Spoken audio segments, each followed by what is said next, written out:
I'm reading Isaiah, and there's so many things, but in chapter 35, it says, "Say to them that are of a fearful heart, Be strong, fear not. Behold, your God will come with vengeance, even with recompense. He will come and save you.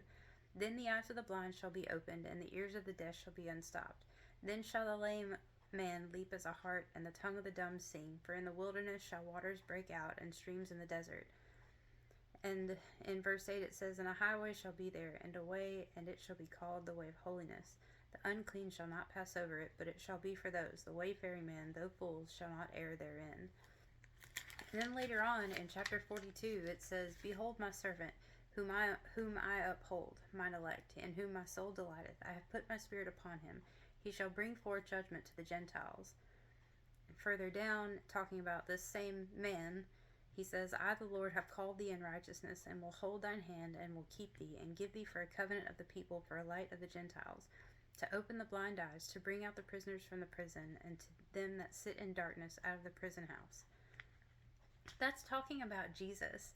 That's depicting beautifully what Jesus would come and do for us. I think the wilderness is a word for judgment, or in persecution, or people like me who were just lost and had not heard of the Lord, that were miserable. And then, even back then, in the days of the king and the nation of Israel, Judah, God was making a way for us. They had predicted the Messiah. This is what Israel had waited on, their Messiah. Not just them, the Gentiles. These, for a light for the Gentiles, for us.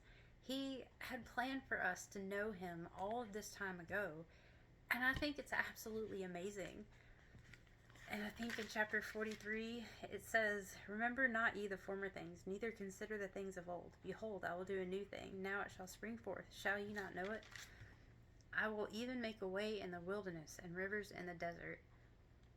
Through Jesus Christ, God has given us a way to him in the wilderness. No matter where we're at, no matter what time we're in, we have a way to God, to know him and to meet with him and walk with him through Jesus Christ. I think that's the most incredible thing, and I get excited every time I read about it because it's so beautiful. Jesus, God, loves us that much. He really does. So I encourage you all to take the time to read it, because it's incredible what you will see.